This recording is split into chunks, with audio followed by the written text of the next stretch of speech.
welcome to Narayana IAS. My name is Abhijit. Today is 10th April 2024. As a part of daily news analysis, we will be discussing 5 most important articles from The Hindu and Indian Express. So let's have a quick view over the topics that we are going to discuss here. First article is from page number 6, The Hindu Delhi edition, which talks about climate crisis is not gender neutral. Climate crisis is putting disproportionate burden on women and how gender sensitive climate action can ameliorate the situation. Second article is from page number 8, The Hindu, which talks about import restrictions on solar PV cells. This article is talking about re-implementation of a scheme that is ALMM, that is approved list of models and manufacturers of solar photovoltaic modules. How this ALMM is going to affect our economy, we'll be discussing here. Third article is from page number 13, The Hindu, which talks about there is a surge in steel import and how this surge in steel import is going to affect Atmanirbhar Bharat. So we envisaged Atmanirbhar Bharat, that is self-reliant Bharat, and there is a surge in steel import. How this surge in steel import is going to affect Atmanirbhar Bharat, we'll be discussing from prelims point of view. Next article is from page number 16, Indian Express Delhi edition, which talks about a 3D map of the universe, and this 3D map is helping us in understanding the dark energy and dark matter. Next article is India has second highest hepatitis cases. This article is from page number 1, Indian Express, which talks about hepatitis B and C specifically. So after discussing all these articles, we will be discussing prelims related questions and mains related questions. So let's start our discussion. So the first article for today's discussion is the climate crisis is not gender neutral. This article is creating a linkage between climate crisis with gender. Right? Before going into detail, we have to understand two basic theories so that we can understand the perspective of this article. One theory is gender or structural theory of gender stratification, and another theory is ecofeminism. This ecofeminism is an ideology because any word which is end up with ism, this is an ideology or perspective, right? This gender theory of structural theory of gender stratification is given by Bloomberg and Collin. The name of these thinkers are not important, but the concept given by these thinkers or this theory is important from GS point of view. This theory says that at every stage of history, there is a gender stratification, right? So men are superior than women at every stage of history, right? And there are certain objective factors which is causing this gender stratification. Men are ranked above the women, and there are certain objective factors which is causing this ranking, right? One of these objective factor is the perception regarding women or role of women in society. They are supposed to be others, right? They are more victims or beneficiaries than leaders or any agent of social change, right? And one of the biggest repercussion of this perception is that at the time of any crisis, women are the most sufferer of that particular crisis. For example, war. At the time of war, women are the most sufferer of that particular war. Women faced brunt of that war, or women are the most vulnerable section during that particular war. They face violence, they face rape, etc. Right? There's another concept known as ecofeminism, which talks about 4 entities: men, women, culture, and environment. They equate men with culture. How? Men are more instrumental in nature, right? And similarly, culture is more instrumental in harnessing environment for survival of the society, right? Women are more expressive in nature, and that is why they are more associated with environment. Women are also mother, they are the creators, right? And that is why they are more associated with environment.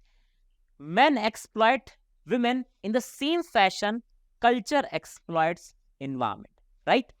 And one of the corollary of this feminism or this philosophy is that if we empower women, it will improve the environment, and if we improve the environment, it will empower women. There is a bi-directional relationship between empowerment of women and the improvement in the environment, right?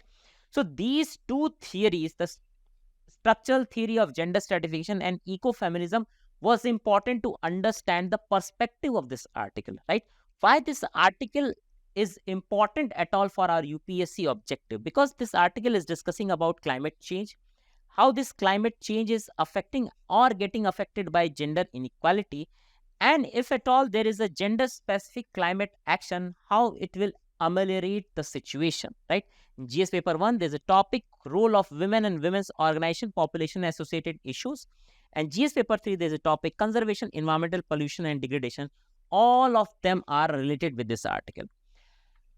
Let's understand the importance through some previous year question. In 2017, UPSC asked about climate change and how it is affecting, or India is getting affected by the climate change, right?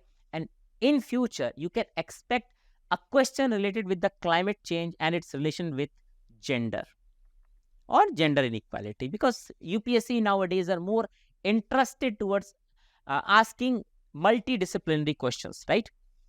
Okay, so what is the context? Context is climate change is a fact, right? And climate crisis is already there.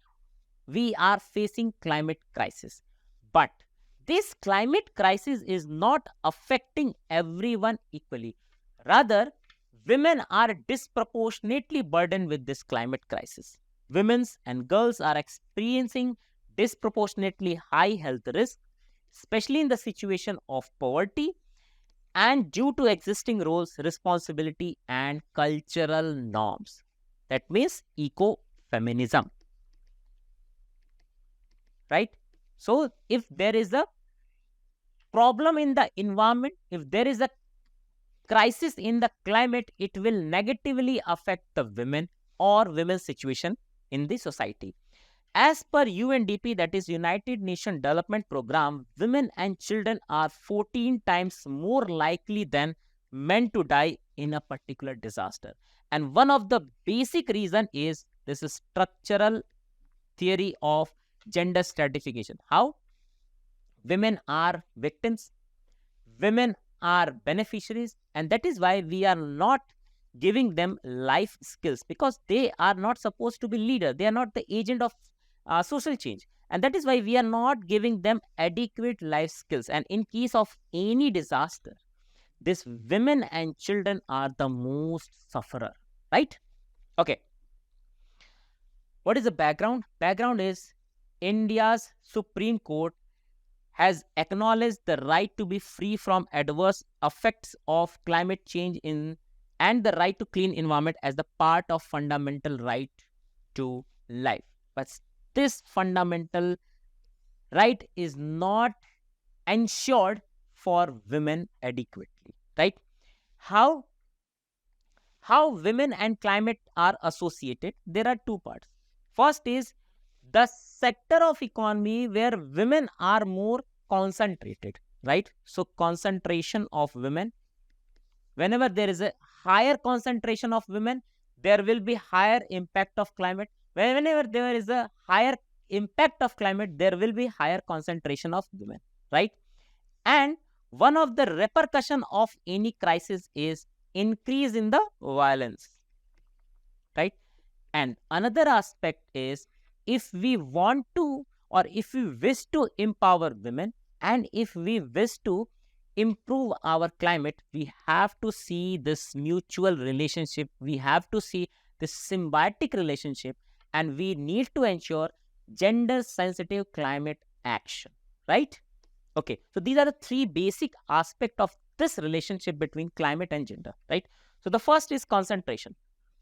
We know that there is a feminization of agriculture. There's an increase in the women's concentration in the agriculture, right? So in rural India, agriculture is crucial for women's livelihood. Climate change induced crop failures, increase food insecurity, and have broader socio-economic impact on women. How? Let's see. Agriculture is the primary source of livelihood. Earlier, it was primary source for men and women as well. Then there is an impact of climate change. There is a huge impact of climate change, and because of this climate change, the pressure on agriculture increased, and then in that case, men flew away from the agriculture sector. They move away from the agriculture, and now there is a more concentration of women in agriculture sector, right? It has increased gendered economic pressure. How?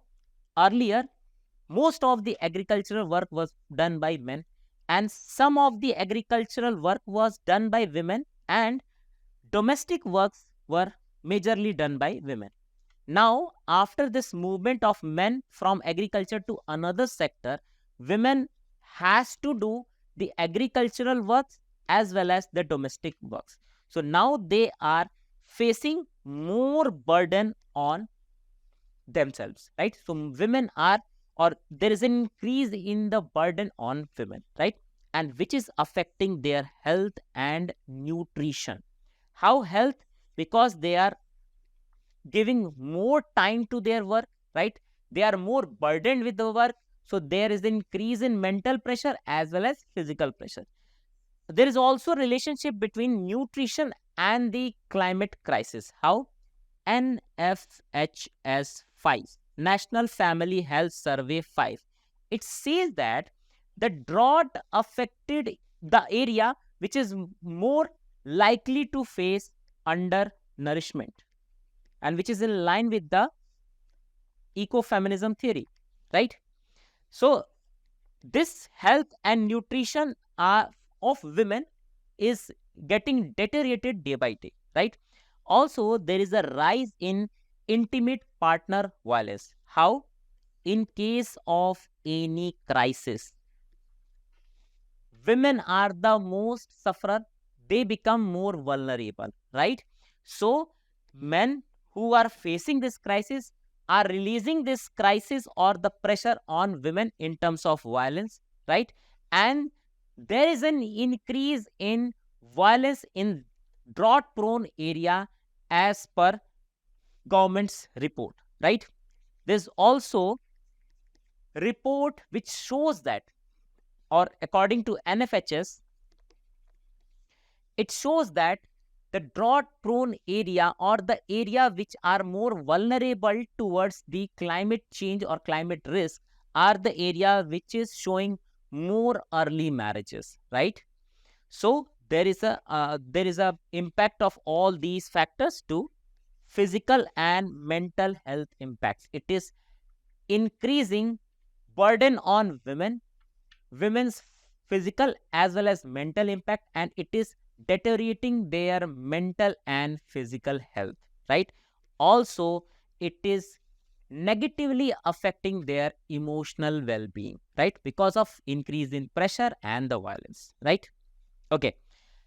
The second aspect is the extreme events and the gender-based violence, right? So there is a direct correlation between natural disaster and increase in gender-based violence, along with the challenges in accessing clean water and impacting women's time and health. So there is a crime against women which is increasing, that is violence against women. There's also workload which is increasing for women, right? And it is both of them is directly affecting or impacting women's time as well as health. They are not giving their time to themselves, rather they are more involved in some economic or domestic activities, and which is affecting negatively to their health, right? How? Okay. There is an extreme weather events because of climate change. There is erratic nature of rainfall. There is a uh, increase in disease burden. There is a decrease in crop yield, and there are multiple extreme weather events such as flood, drought, etc. Right, and which is creating vulnerability. Right, how?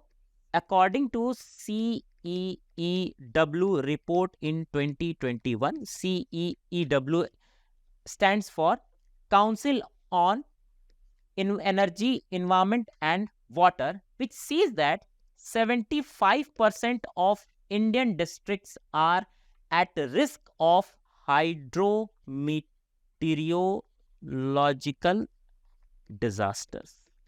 And as per NFHS, 50% of these 75% districts, women and children, are at risk of these hydrometeorological disaster, right? And that is why there is a link between disaster and violence that we have seen in, if we combine both ecofeminism, theory of ecofeminism, and structural theory of gender stratification, right? There is also impact on water access because of this climate change. There is a shortage of water, right? And this collection of water is traditionally linked with women's work, right? So that is why it is also increasing workload to the women. There's also problem of heat waves and health risk. How? Our urban areas are facing more heat waves, right? And women were not giving enough life skills to prevent themselves from these heat waves, right? Also, their health condition is also getting deteriorated because they are malnutritioned already. There's also air pollution because of this climate change, and women is facing health concern because they are already malnutritioned. And because of this malnutrition nature, their health is getting more deteriorated, right? And this pollution, this heat wave is creating chronic diseases among the women, right? And therefore, they are facing more vulnerability as compared to men, right? So, there is an importance of women in climate action, which is urged by the article or the author, right? They are saying, or this article is arguing, that if we increase the women's role in environmental conservation, we'll see a mutual relationship, a symbiotic relationship, and which will improve not only the environment but also women's situation in the society. And we have to adapt ourselves for such type of correlation, right? And there are certain local context given by the article. For example, we have to protect the local tradition for water storage, etc. So we have to see this women empowerment in local context, we have to see environmental conservation in the local context, and we have to adapt as per the local conditions, right? Okay, so this article is urging for a gender-specific climate action. This effective climate action requires involving women who, when empowered, can significantly improve agricultural yields and contribute to environmental conservation that we have seen already. So there is a need for gender-specific climate action. Firstly, this article is arguing that we need gender-based segregation of data so that we can adapt a specific policy or action for a particular region, right? There is also, we need to identify priority groups such as pregnant women or old age population or children for heat wave protection or any climate risk or climate problems, right? We need to identify any specific group or priority groups which are more prone or vulnerable towards the risk associated with the climate, right? There's also excessive death during heat waves, and which is directly related with the nutritional level of the people, right? There's also economic impact because of this undernourishment. So That is why we have to focus on the nourishment of nutritional security of women, so that it can be reflected in the environmental improvement, right?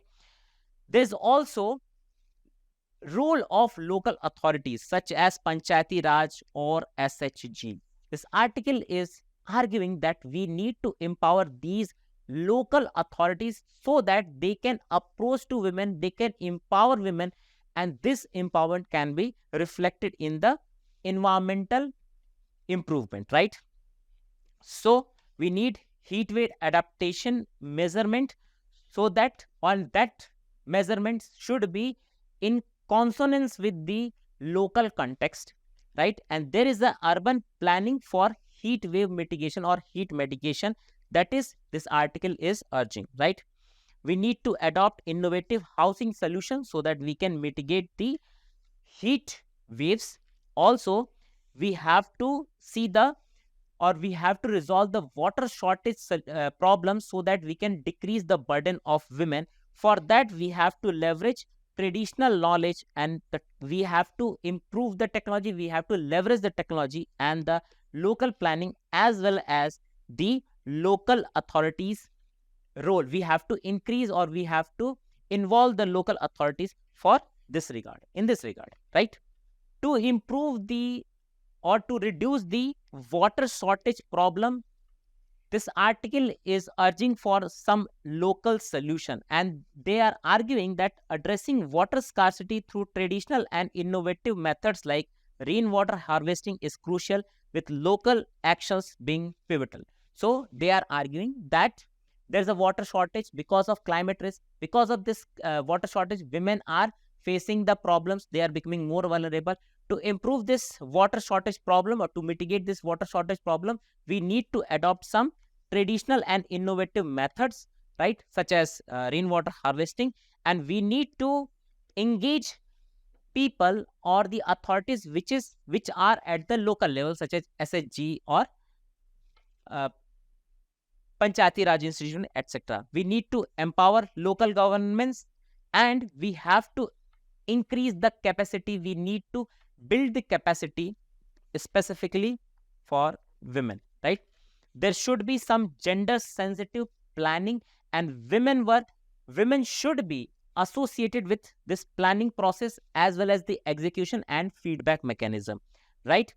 This article is a critique of current plans. This article is giving an example of state action plan on climate change, and this article is saying that the basic philosophy of this state action plan on climate change is that this plan are considering women as victim or beneficiary. They are not considering women as leaders or agent of social change, and which is in consonance with the structural theory of gender stratification, and which is basic infrastructure or base of the whole problem, right? Therefore, we need to transform such type of action plan. We need to incorporate, we need to empower women, we need to incorporate them in these planning as well as its execution. The approaches should be comprehensive, and there should be some equitable adaptation, and we have to consider women as leader and agent of social change or climate action, right? So all these things we have to consider with respect to this article. Next article is the import restrictions on solar PV, that is solar photovoltaic cells. Before going into detail, let's understand why solar energy is important for us. Solar energy or electricity produced by the solar energy. Let's take stakeholder based approach. So the first stakeholder is individual or society. Second is economy or business. Third is state, and in our case it's India. And lastly, international community, including biodiversity, right? Why it's helpful in, or why it's helpful for individual? Firstly, because it's a cheaper substitute for fossil fuel based energy sources. it's almost 25 to 50% cheaper than the fossil fuel based energy sources. Secondly, it's a pollution free source, so it is not going to affect health negatively. Second is economy. Before 2008, our economy was going into downturn, right? Our international economy was going into downturn. And we needed some structural transformation for employment generation and demand creation. This transformation from fossil fuel to non-fossil fuel is a part of structural transformation for economy, and it is helpful in creating employment opportunity as well as creation of demand, right? As far as India is concerned, it is helpful in three ways. Firstly, it is helpful in fulfilling our commitment for Paris deal. How? India committed to establish cumulative electric power installed capacity from non-fossil fuel sources to, initially it was 40%, then we increased to 50%, right? Second thing, it is helpful in reducing import dependency. How?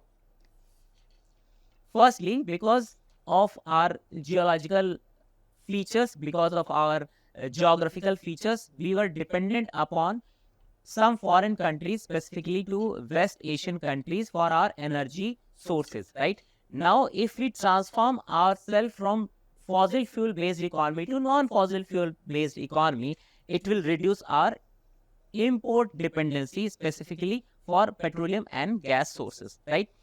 Lastly, India is situated in tropical region, right? And there is an advantage of receiving the peak solar radiation for almost 300 days for India, right? And is helpful in generating solar energy, sustained solar energy for India, right? As far as international community is concerned, there are two basic benefits. One with respect to SIDS, that is Small Island Developing States, and second is with respect to biodiversity. How? Climate change is a fact, and the basic contributor of this climate change is fossil fuel or carbon emission, right? If we reduce carbon emission because of this transition, it will be helpful in fighting against climate change and its negative repercussions. For example, to reduce the ocean or sea level rise, so it will be helpful in sustainability of SIDS. Also, as per 6th assessment report of IPCC, which argues that if we are not reducing our carbon emission, it will be going to affect the coral reefs negatively. It will cause the extinction of coral reefs from our ocean or sea, right? So why this article is associated with the solar energy and UPSC? Because this article is discussing about this import restriction, which we can relate with this import dependency part, and secondly this employment opportunity part with this article, right? Why this is important for UPSC exam? Because this article is discussing about solar PV cells and modules. Cells are the basic unit of solar photovoltaic energy source, and when we connect multiple solar cells, it becomes modules, right? And this article is discussing about import burden as far as energy is concerned, right? In GS paper 3, there's a topic change in industrial policy and their effects. So this article is discussing about a particular policy and how it is going to affect our economy, right? Let's understand the importance through previous year question. In 2015, UPSC asked directly this question, which is related with this solar energy and cost and tariff related with the solar energy, right? What is the context? ALMM, that is approved list of models and manufacturers of solar photovoltaic modules.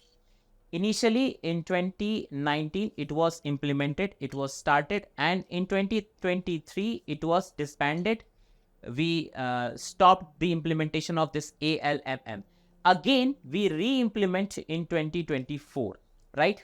Why we are doing this? Let's understand. But before that, what is ALMM? It's a list of models and manufacturers, which is given by Ministry of New and Renewable Energy, right? So it's a list, and government is obliged and committed to procure all its requirement related with the solar cells and modules from this many list, right? So this is a list, and government is creating this list of models and manufacturers, and all its government's requirement with respect to solar cells and modules will be procured from this list only, right? It's an incentive given to domestic manufacturers and R&D, right? It includes solar photovoltaic module manufacturers that are approved for the use of government projects, government assisted projects, projects under government schemes, right? What is the aim of ALMM? To boost domestic manufacturing. Why? Because government is giving more priority to these manufacturers as compared to the foreign sources, right?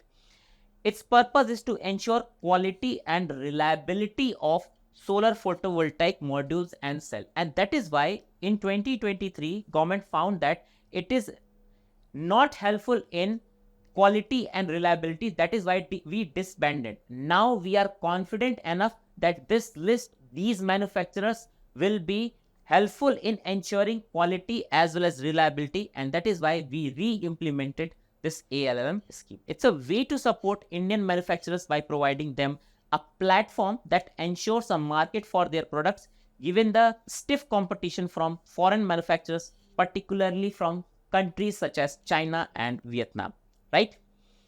So what was the order in 2019? It has created, this order of 2019 has created two separate lists. One was for solar PV modules and another was for solar PV cells.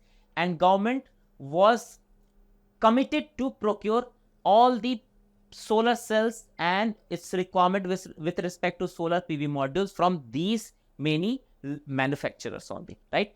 Only the models and manufacturers included in ALMM list 1 are eligible for use in government projects and etc., right? The word government includes central government, state government, central PSUs, state PSUs, and central and state organization and autonomous bodies, right? Now, after disbanding of this list, now we have realized that we need such type of list to give incentive to our local manufacturers to create employment and demand, as well as to reduce our import dependency. So we are now re-implementing this ALMM. So from 10th March 2023, order has been kept in abeyance for almost one financial year. Now, after 2 years of hiatus, the Indian government has re-implemented the ALMM scheme, right? What are the challenges in India's solar sector? If we are discussing ALMM, we have to understand the challenges associated with India's solar sector. First is domestic capacity and scale. We are still unable to match the demand. So we have to import solar cells, modules, as well as the technology, right? And second thing, this dependency is necessitating the import. Second is competitive pricing. Our domestic manufacturers are not competitive enough at the international level. So that is why we have to create some incentive. We have to give some viability gap funding. We have to give some sort of advantage at the domestic level so that they can develop themselves and become competitive for the future. There's also quality issues associated with domestic manufacturers. We have to see the manufacturing as well as we have to ensure affordability and reliability of these manufacturers. There's also supply chain challenges, gaps in the domestic market. There's a complexity in the domestic supply chain development, and it's a time intensive process. there's a long gestation period for the development of this industry. That is why we have to give, or the government has to give, some support to the private sectors. There's also issue in investment and financing. We lack in terms of investment, we lack in terms of financing, and that is why government is supporting credit facilities as well, the companies who are associated with the development of R&D, as well as the manufacturers who are associated with solar cells and modules. There's also regulatory and policy consistency issues, inconsistency issues.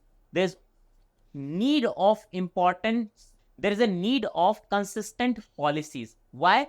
See, in this ALLM scene, we have seen that government started this ALMM scheme, then they disbanded, and then they are re-implementing the scheme, right? And this is creating hurdle in long-term planning for the private corporate industries. There's also impact of policy change in the investment. Earlier, people were interested in the investment.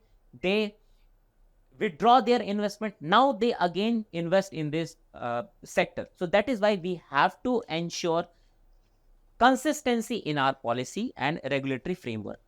There are also global trade dynamics. How this ALMM is now going to affect the tariff policy of India, and it is against the WTO norms, and which is creating pressure from outside on the India to stop this ALMM scheme, right? So there's also challenge with respect to global trade dynamics, right?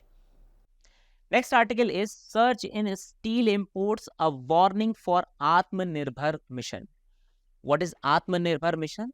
It's a vision to develop India. It's a vision to make India self-reliant.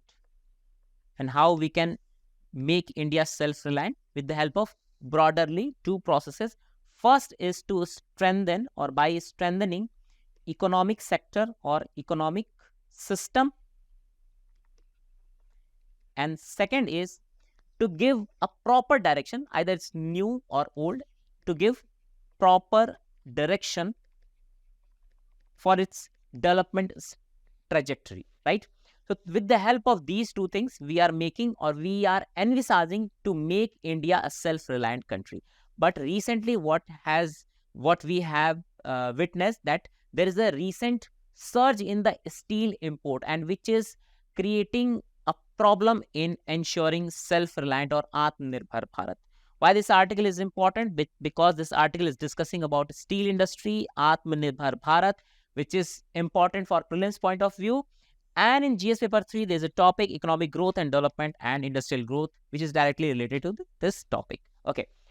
Previously, UPSC has asked direct questions from the locational factor of iron and steel in 2020 as well as 2023, spatial pattern of iron and steel industry. So there is a difference between iron and steel industry. Iron is element Fe, right?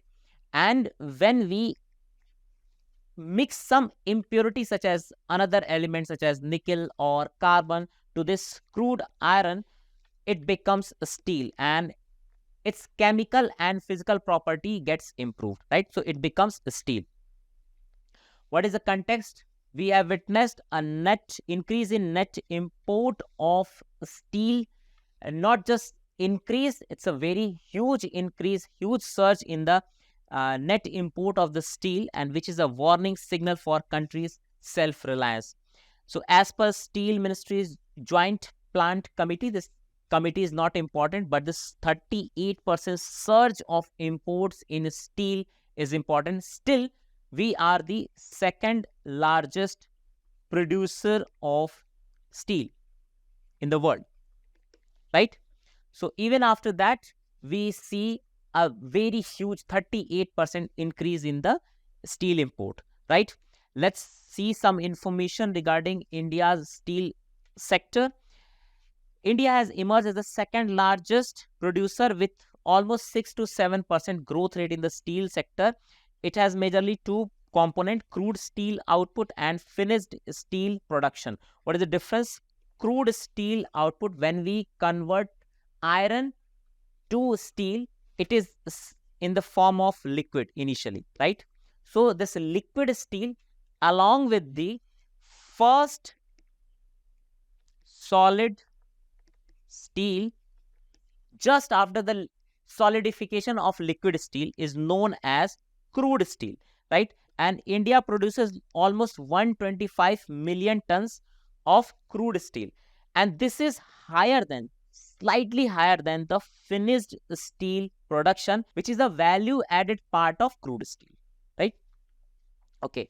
How steel is significant for India or Indian industry? Steel has some backward linkages. Steel has certain forward linkages. Also, steel has a very good employment and growth potential. So because of these three factors, steel industry is very important for us, right? So it plays key role in construction and infrastructural development, that is forward linkages. It is an integral component of automotive manufacturing, which is also part of forward linkages. It's crucial for defense and national security, which is a part of forward linkages. Also, it is helpful in improving energy sector, transportation sector, and that is why it becomes important from the backward linkages point of view, right? As far as economic contribution is concerned, in financial year 2021-2022, the steel sector contributed almost 2% of India's GDP, and it has employment generation opportunity, and it also provides revenue generation opportunity to India, right? Major producing states are Odisha, Jharkhand, and Chhattisgarh, followed by Karnataka, Maharashtra, Gujarat, and West Bengal. But there are certain challenges associated with steel sector in India. First, we have seen surge in import. This surge is mainly because of predatory pricing, that is unfair trade practices, particularly from countries such as China, which is leading to import steel more than we export, right? And there is also a risk to growth momentum, that is challenges in the steel sector, especially regarding imports, pose a risk to India's growth trajectory, impacting critical sectors such as construction, automotive, and infrastructure. Next article is New 3D Map of the Universe hints at nature of dark energy. Paul Farabend is a philosopher. He says, whatever we know is just a fraction of what we don't know. And that is why we need to incorporate all the perspective to understand or to have a better clarity on the reality. Why do we need to know reality? To understand the phenomena, to explain the phenomena, to predict the phenomena, and to change the phenomena. And this is science, right? And this makes human different from other species, right? Okay. If we wish to ensure our future, a good future, we have to understand the reality, and we have to predict and change the reality or the phenomena, right? And that is why the biggest part of our universe that is still unknown, we are more inquisitive towards understanding that part of our universe. Why this article is important? Because this article is discussing about dark energy and a technology that is dark energy spectroscopic instrument, also known as DESI, right?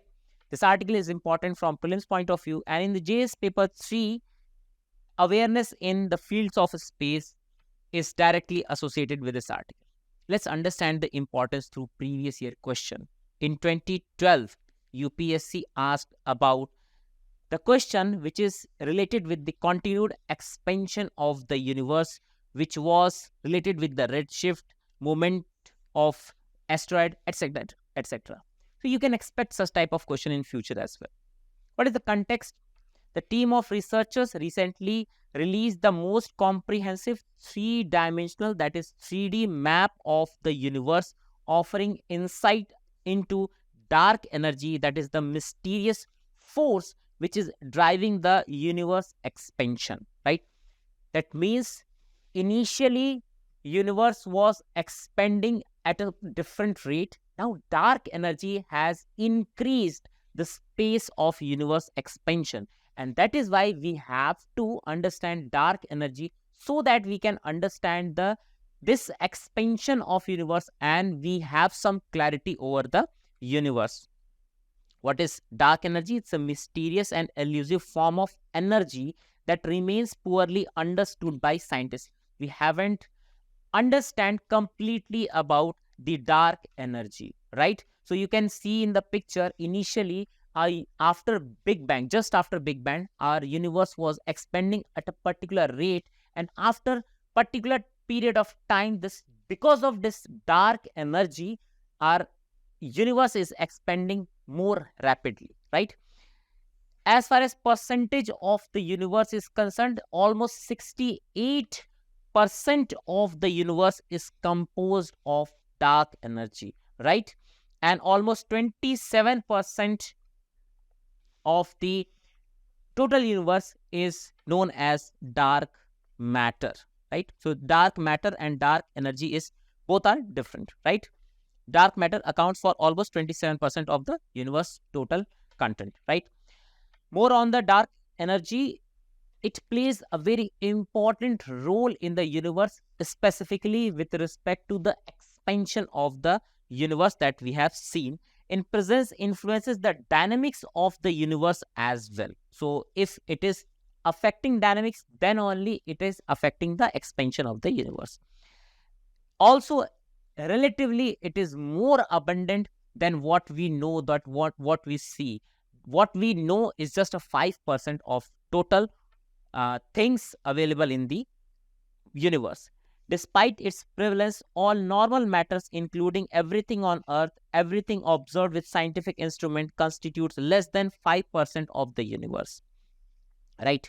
Let's understand more about the technology that is DESI, Dark Energy Spectroscopic Instrument, with the help of which we are now going to understand about the dark energy. It's a powerful scientific instrument designed to study dark energy, the mysterious force. What is the purpose? To create most detailed 3D map of the universe. And with the help of this 3D map of the universe, we can identify the dark energy to date, allowing scientists to better understand the distribution and the behavior of galaxies across cosmic time. This DESI, that is DESI, is mounted on the Nicholas W. Mayall 4-meter telescope at the Kitt Peak National Observatory in Arizona, United States. This information is important from prelims point of view.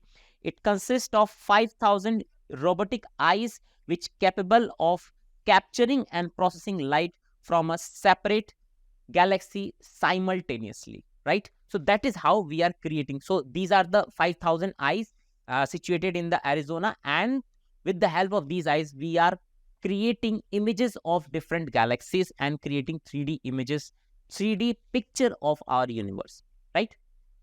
Last article for today's discussion is India has second highest hepatitis cases, 11% of global burden set by WHO. So WHO periodically release a report which is known as Global Hepatitis Report, recently published in 2024, right? And this article is discussing about this report as well as a disease known as hepatitis. So we can read this article from prelims point of view, right? Let's understand the importance. Previously in UPSC CSC prelims exam 2019, UPSC directly asked about hepatitis in one of its questions. So we can expect such type of question in future as well. What is the context? India has the world's second highest prevalence of viral hepatitis cases. So there are two types of cases, two types of hepatitis cases. One is viral and another is non-viral hepatitis cases, right? So in terms of viral hepatitis cases, India is the world's second largest country, right? Which is accounting for almost 11% of global burden. in 2022 as per Global Hepatitis Report, which is published by WHO, right? Let's see some information with respect to this report. This report is saying that almost 25 crore people globally is living with hepatitis B, and almost 5 crore people is living with hepatitis C in this world. So these are the two biggest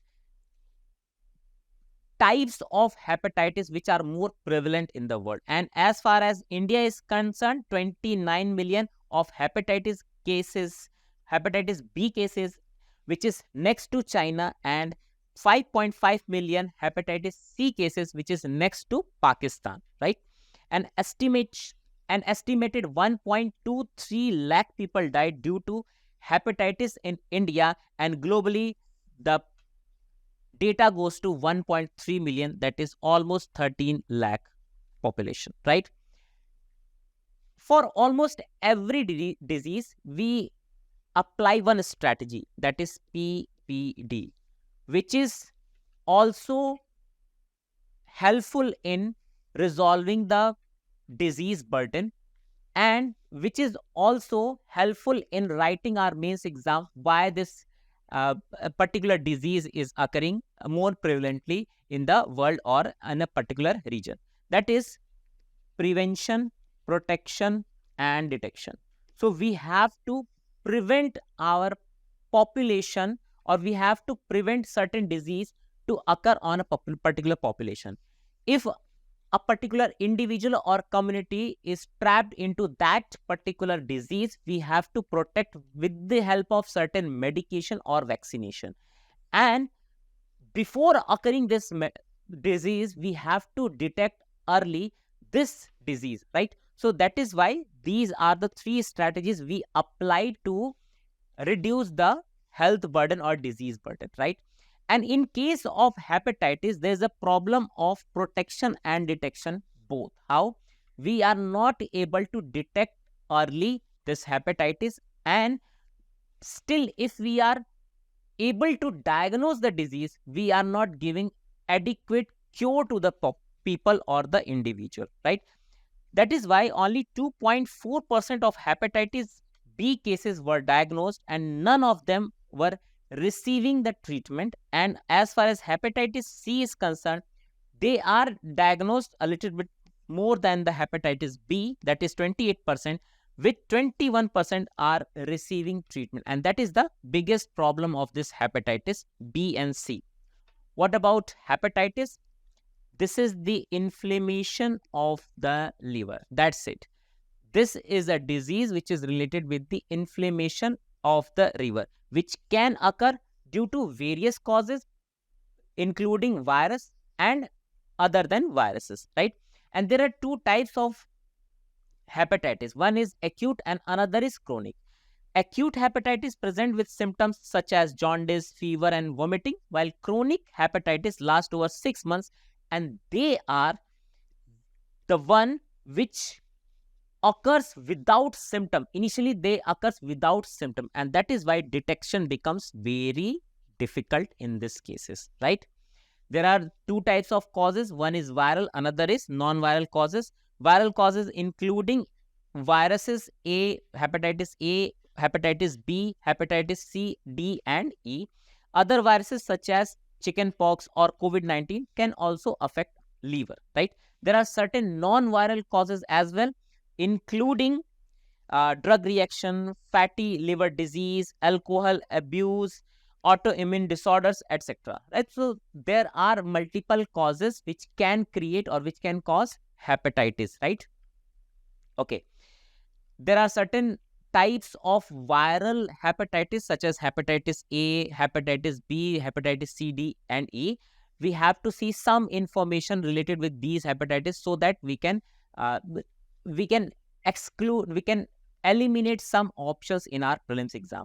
So hepatitis A is transmitted through contaminated food, water, or close contact with an infected person. It typically leads to full recovery and lifelong immunity. Vaccination is available for hepatitis A. This virus, as far as hepatitis B is concerned, this virus can cause both acute and chronic liver diseases transmitted through blood, unsafe injection, and sexual contact. Vaccination can prevent hepatitis B. Hepatitis B is also known to cause acute infection with nausea, vomiting, yellowing of the eye, and skin of several weeks. The challenge is that hepatitis B can lead to chronic, lifelong liver disease in some. The chronic infection can lead to scarring of the liver tissues called cirrhosis. So this disease is important, and increase in the risk of liver cancer as well. As far as hepatitis C is concerned, this type can also be acute or chronic, often transmitted through unsafe medical practice, blood transfusion, and needle sharing, but there is no vaccine for hepatitis C. So for hepatitis A, hepatitis B, there are vaccines, but for hepatitis C, there is no vaccine. Both hepatitis B and hepatitis C can be transmitted through blood transfusion, infected needles, contact with infected blood, or from mother to child during delivery. And this is the major burden of hepatitis, right? What about hepatitis D? Requires HBV for replication, that is hepatitis B for replication, and is transmitted similarly. Co-infection or superinfection with HBV can lead to severe liver damage, right? So HDV prevention aligns with the HBV vaccination. So we can say that indirectly hepatitis variety D has some vaccination, or vaccination can be helpful in reducing hepatitis type D.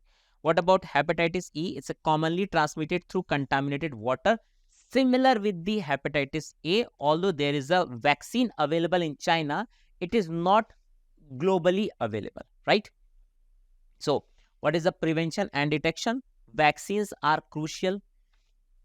Just except hepatitis type C, vaccines are available for A, B, D as well, and E. For hepatitis C and D, treatment options are available but can be complex, right?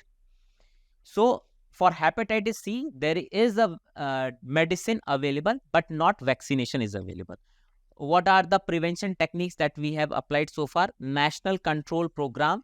India's National Viral Hepatitis Control Program is there, which is providing free diagnostic and treatment. Second is we are preventing, protecting, and detecting mother to child transmission, and this hepatitis V or vaccine for hepatitis B is a part of universal immunization program as well. So these were the information which we had to understand, we had to memorize for the prelims exam. So far we have discussed all the important articles. Let's discuss some prelims related questions and mains related questions. So the first question is, which one of the following statements is not correct? Hepatitis B virus is transmitted much like HIV because it's transmitted through blood, so this is correct. Hepatitis B, unlike hepatitis C, does not have a vaccine. No, hepatitis B has vaccine. Hepatitis C doesn't have the vaccine. Rather, it has certain medicine, right? So B is incorrect. This question is asking about not correct, so B will be the correct option. Second question is, consider the following. The ALMM approved list of models and manufacturers of solar photovoltaic modules gives the list of solar cells that are superior in technology. It is created by Ministry of New and Renewable Energy in India. Which of the above are correct? Second is absolutely correct, but these are superior in technology is not the thing. Rather, we are giving incentive to local domestic manufacturers. So that is why statement 1 is incorrect. So B will be the correct answer. Consider the following statements. India is currently the world's second largest producer of crude steel. That is correct. India is currently the third largest consumer of finished steel. That is incorrect. Why? Because we are the net importer of the crude steel or the steel, right? If we are the third largest consumer and second largest producer, that will not be the case, right? So that is why statement 1 is correct, statement 2 is incorrect. A will be the correct answer. Next question is, stainless steel is an alloy of iron, chromium and nickel. That is correct. Iron, carbon and silicon. No. Iron, manganese and copper. No. Iron, copper and chromium. So best option will be iron, chromium and nickel. And some carbon is also included in the stainless steel, but this is the most optimum answer. A will be the correct answer. Consider the following statements with respect to dark energy spectroscopic instrument, that is DESI. DESI is cosmological instrument deployed at the Kitt Peak National Observatory in Arizona, USA. That is correct. It consists of 5,000 robotic eyes, each capable of simultaneously capturing and processing light from separate galaxy. So both will be the correct answer. C will be the correct answer. Now let's do some mains practice question. While climate action requires 100% involvement of the population, at the same time empowering women would mean better climate solution. This statement does not carry any question. So in introduction part, we have to establish that this statement is correct, right? In light of this statement, discuss how shortage of water is associated with gender inequality. Now in the body part, we have to explain first how shortage of water is associated with gender inequality, and then we have to suggest measures for women empowerment in this regard, right? So in introduction, we have to establish relationship between women and climate. Then in body, we have to explain the association between water shortage and gender inequality. And secondly, we have to give measures for gender empowerment regarding water scarcity, right? So this association can include disproportionate burden, health impact, economic constraint, education disruption, increased vulnerability. We can also explain some theories associated with this connection between water shortage or climate with gender equality or inequality, as the case may be. And measures includes water management or inclusive water management, including women, access to resources, availability, accessibility, affordability, and awareness regarding the resources, the technology and innovation, the traditional technology as well as the new technology, and safe and accessible water, and the community involvement, specifically PRIs and the SHGs.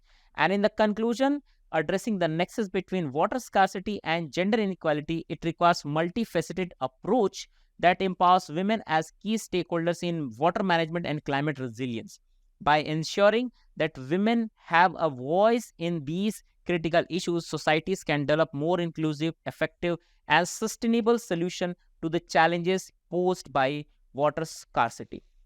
Through which we conclude our discussion. If you like our initiative, please like, share, and subscribe. Thank you so much.